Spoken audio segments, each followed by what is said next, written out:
रतनपुर गांव में एक चौधरी नाम का जमींदार रहता था, जिसके पास धन दौलत की कोई कमी नहीं थी, लेकिन वो घमंड में हमेशा चूर रहता था, जिस वजह से पूरे गांव वाले उसे परेशान रहते थे।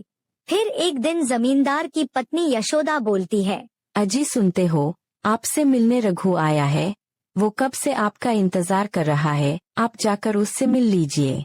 अरे तुम देख नहीं रही हो मैं पूजा करके आया हूँ, तुम मेरा पूजा को भंग करने पर लगी हुई हो। उसको बोल दो थोड़ी देर वो मेरा इंतजार करेगा, मैं नाश्ता करने के बाद आता हूँ। रघु बहुत रो रहा है, बोल रहा है कि उसकी माँ की तबीयत बहुत खराब है, डॉक्टर के पास लेकर जाना है, इसलिए वो आपसे कुछ पैसे उधार लेने के लिए यहाँ पर आया है। और आपकी पूजा अभी तो खत्म हो गई है, तो आप जाकर उससे मिल लीजिए, फिर बाद में नाश्ता कर लीजिएगा।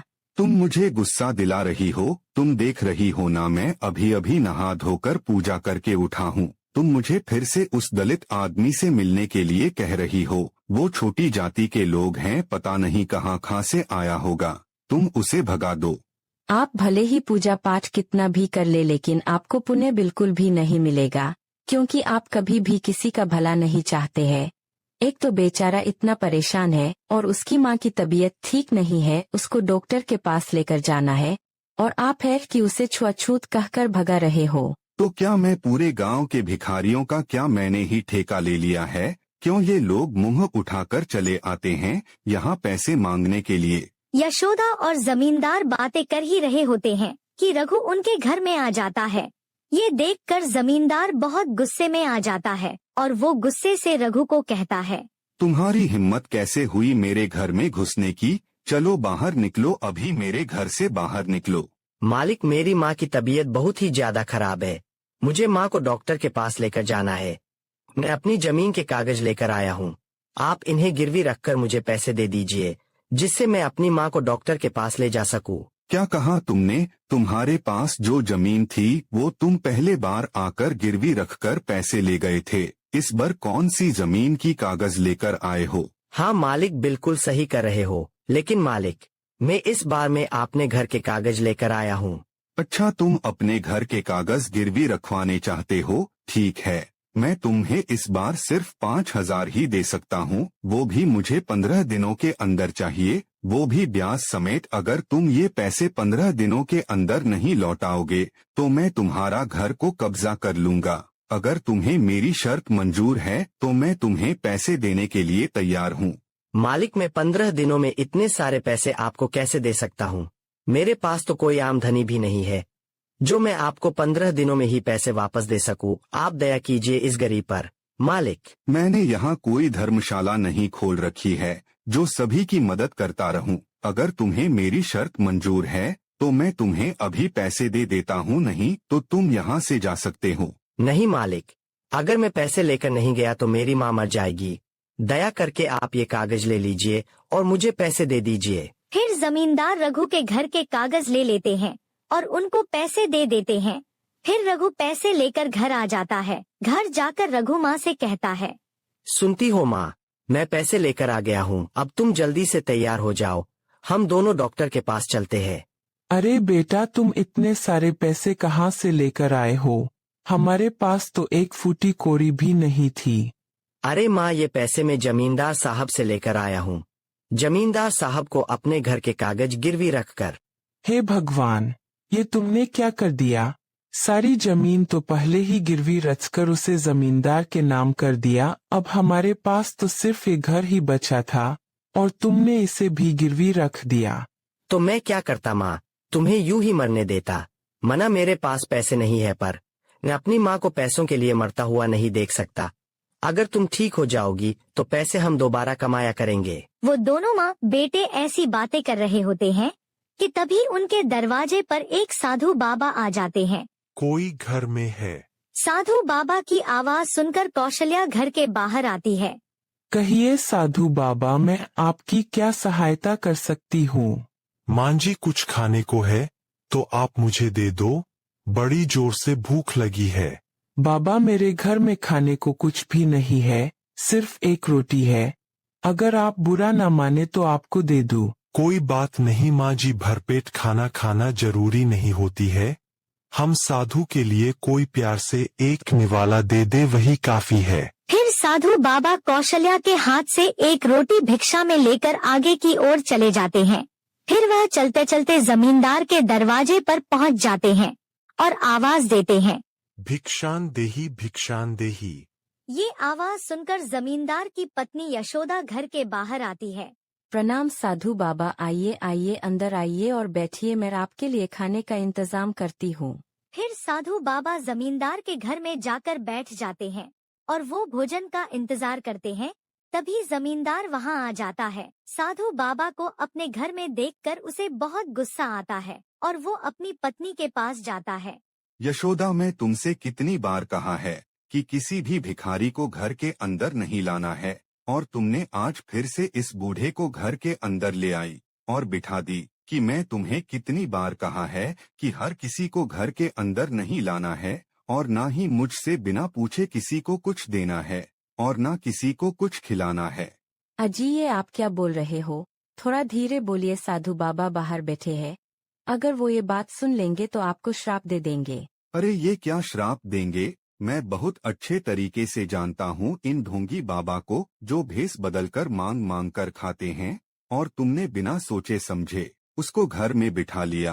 पूरा घर भी गंदा करवा लिया। मैं अभी उस ढोंगी बाबा को भगाकर आता हूँ। लेकिन साधु बाबा जमींदार और यशोदा दोनों की बातें सुन लेते हैं और वो बाहर आकर गुस्से से जमींदार से कहते हैं, मैंने आज तक तुम जैसा घमंडी सेठ नहीं देखा, जो घर आए हुए संत का इतना अपमान करे। मैं तुम्हें श्राप देता हूँ, तुम एक लोमड़ी बन जाओ। साधु बाबा की श्राप देते ही जमींदार उसी वक्त एक लोमड़ी बन जाता है। ये देखकर उसकी पत्नी यशोदा बहुत परेशान हो जाती है। साधु बाबा, इनको क्षमा कर दीजिए, आप अपना श्राप वापस ले लीजिए। मैं आपसे क्षमा मांगती हूँ। मेरा इस दुनिया में इसके सिवा और कोई भी नहीं है।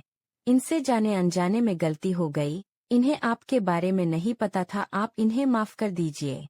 मुझे क्षमा कर दीजिए। मैं अब कभी भी साधु या गरीब व्यक्ति का अपमान नहीं करूँगा। मुझे आप पहले जैसा कर दीजिए। मैं अपना श्राप वापस नहीं ले सकता, लेकिन मैं इसका तुम्हें तोड़ जरूर बता सकता हूँ। जब तुम किसी नेक इंसान के घर में खाना खाओगे तो थोड़ा ठीक हो जाओगे। दूसरा, जब तुम किसी गरीब इंसान या जरूरतमंद की मदद करोगे तो तुम आधा ठीक हो जाओगे। और तीसरा, जब तुम किसी भले साधु या पंडित का जूठन खाओगे तो तुम पूरी तरह से ठीक हो जाओगे।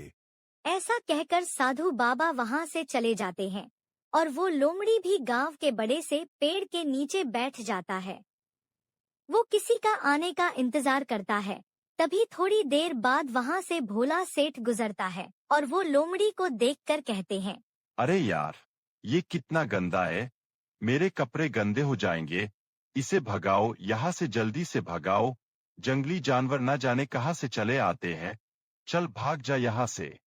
फिर भोला सेठ का आदमी जैसे ही लोमड़ी को मारने के लिए आगे बढ़ता है तो वो लोमड़ी वहाँ से भाग जाता है। सब मेरे कर्मों का ही फल है। मैं भी सभी के साथ ऐसा ही करता था। अगर मैं ऐसा किसी के साथ नहीं करता तो आज मेरे साथ भी ऐसा नहीं होता। है भगवान, मुझे माफ कर दो। अब मैं कभी भी किसी के साथ ऐसा नहीं करूँगा। फिर लोमड़ी चलते चलते गांव में रघु के घर के बाहर आ जाता है। रघु और उसकी माँ दोनों दिल के बहुत ही नेक इंसान थे।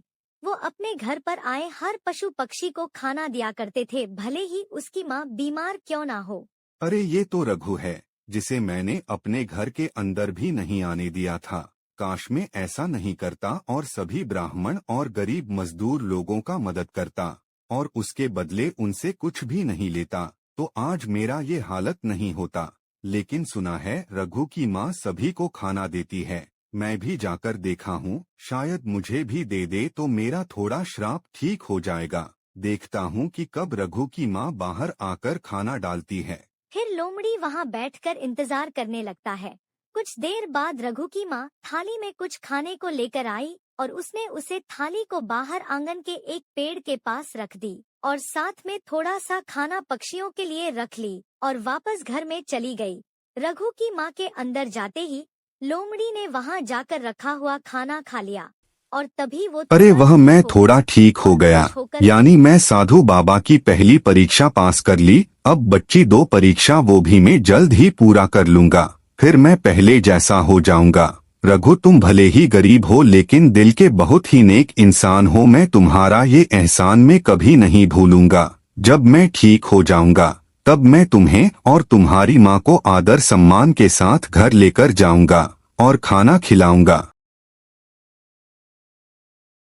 फिर वो लोमड़ी वहाँ से चला जाता है और अपनी दूसरी परीक्षा को पास करने के लिए वो एक बहुत ही गरीब आदमी की तलाश करता है। चलते चलते वो गांव से बहुत दूर आ जाता है तो उसे एक छोटी सी झोपड़ी दिखाई देती है। लगता है कि मैं जिस गरीब व्यक्ति की तलाश कर रहा था वो शायद इसी झोपड़ी में रहता है, मुझे वहां जाकर देखना चाहिए। ऐसा कहकर लोमड़ी उसके झोपड़ी के पास जाता है और उसके छत पर जाकर बैठ जाता है तो उसे अंदर से आवाज सुनाई दी। अजी ये आप क्या कर रहे हो?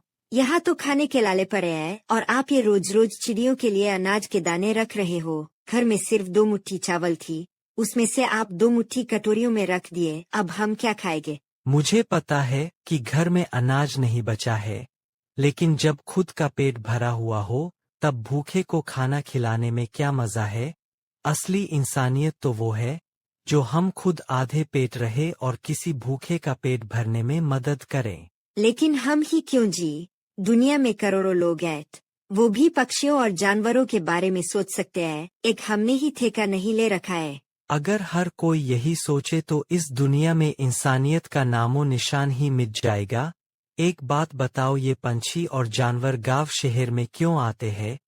क्योंकि हम इंसानों ने इसके रहने खाने की जगह छीन ली है।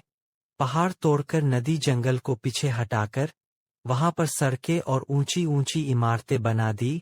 पेड़ काटते समय किसी ने ये भी नहीं सोचा कि इस पेड़ों पर पंछियों का बसेरा होगा, पेड़ पर लगने वाले फलों से वो भूख मिटाते होंगे। सबको सिर्फ अपनी ही तरक्की चाहिए, फिर चाहे किसी का भी घर टूट जाए, लेकिन मैं ऐसा नहीं सोचता। कुदरत ने जितना हक हमको दिया है यहाँ रहने का, उतना हक इन सभी जीवों को भी दिया है। हमारा क्या है, हम तो बूढ़े हो जाएंगे, पता नहीं और कितनी जिंदगी बाकी है, लेकिन जब तक मैं जिंदा हूँ मैं इन्हें खाना खिलाते रहूंगा और उनकी मदद करता रहूंगा। मुझे ऐसा करके बहुत अच्छा लगता है। भले ही मेरे पास कुछ खाने को हो या ना हो, लेकिन जितना भी है मैं इन्हें मेरे हिस्से में से आधा हिस्सा जरूर दूंगा, लेकिन मैं इन्हें कभी भूखे पेट नहीं रहने दूंगा। अच्छा, आपकी जो मर्जी है वो करिए, लेकिन आप भूखे पेट कैसे रहेंगे? क्योंकि आपको दवाई भी तो खानी है। अगर आप दवाई नहीं कहेंगे तो फिर से आपकी तबीयत और खराब हो जाएगी और घर में इसके अलावा कुछ भी नहीं है। ये बात सुनकर लोमड़ी खुद से बोलता है, ये कितना नेक इंसान है, खुद की तबीयत खराब होने पर भी पशु पक्षी को खाना खिला रहा है। इससे बढ़कर नेक इंसान कोई हो ही नहीं सकता। मुझे इनकी मदद करनी होगी, मुझे इनकी खाने के लिए कुछ इंतजाम करना होगा। फिर लोमड़ी वहाँ से जंगल की तरफ चला जाता है। लोमड़ी जंगल से कुछ फल तोड़कर उसे गरीब किसान के आंगन में रख देता है और जाकर छत पर बैठ जाता है। तभी थोड़ी देर बाद राघव की पत्नी बाहर आती है और इतने सारे फल देखकर हैरान हो जाती है। अजी सुनते हो, यहाँ आंगन में इतने सारे फल कहाँ से आए? फिर राघव घर के बाहर आता है। अरे ये तो सच में इतने सारे फल है, कहाँ से आए ये सभी? अभी मैं यहाँ चिड़िया को दाना डालकर गया था, तब तो यहाँ कोई फल नहीं था। लगता है कोई यहाँ रख कर गया है। देखो भाग्यवान मैं कहता था ना, अच्छाई का फल हमेशा मिलता है। देखो हमने अपना पेट काटकर पंछियों को खाना डाला और ऊपर वाले ने किसी के हाथों हमारे लिए खाना भिजवा दिया। ये तो बहुत ही खुशी की बात है। मुझे तो विश्वास ही नहीं हो रहा है। आप सही करते थे, हमें हमेशा भलाई करते रहना चाहिए। ऊपर वाला सब देख रहा है। फिर वो दोनों पति पत्नी फल लेकर खाने लगते हैं। वो दोनों जैसे ही फल खाते हैं तो लोमड़ी आधा इंसान और आधा लोमड़ी बन जाता है। ये देखकर राघव और उसकी पत्नी दोनों डर जाते हैं। कौन हो तुम और ऐसे अचानक कैसे प्रकट हो गए? और तुम्हारा ये शरीर आधा लोमड़ी और आधा इंसान का कैसे है?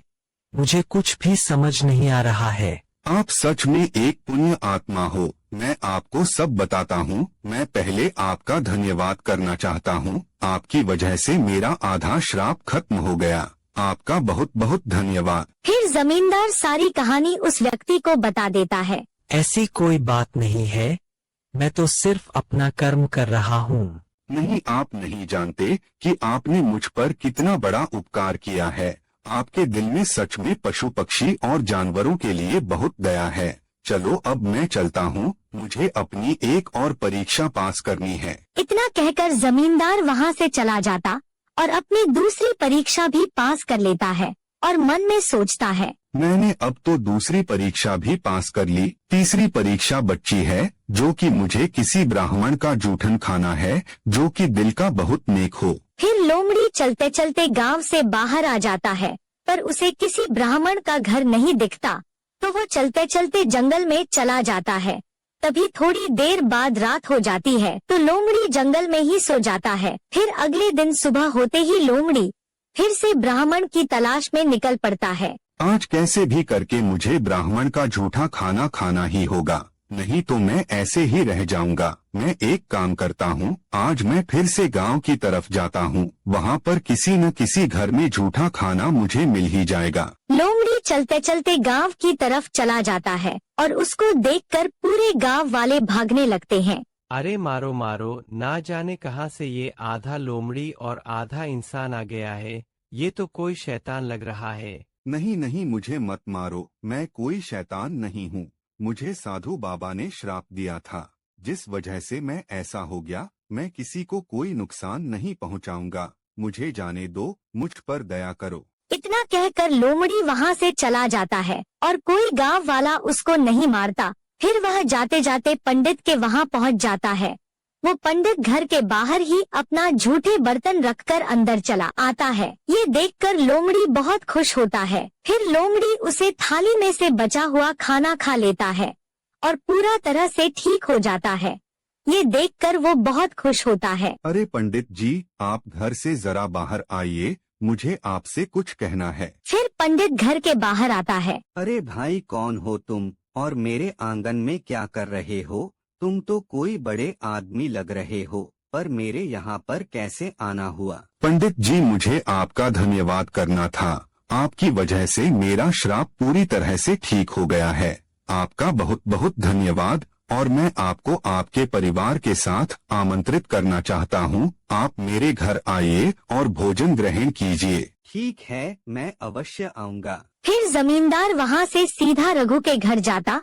जमींदार को देखकर रघु और उसकी माँ डर जाती है। रघु, तुम और तुम्हारी माँ दोनों आज शाम को मेरे घर आना, मुझे तुम दोनों से कुछ कहना है। मालिक, मेरे पास पैसों का इंतजाम नहीं हुआ। कृपया करके आप मुझे कुछ दिनों की और मोहलत दे दीजिए। मैं आपके पूरे पैसे वापस कर दूंगा। हाँ बेटा, हम दोनों को 10 दिनों की मोहलत और दे दो। हम दिन रात मेहनत करके तुम्हारे पाई पाई चुकता कर देंगे, लेकिन तुम मेरे बेटे को छोड़ दो।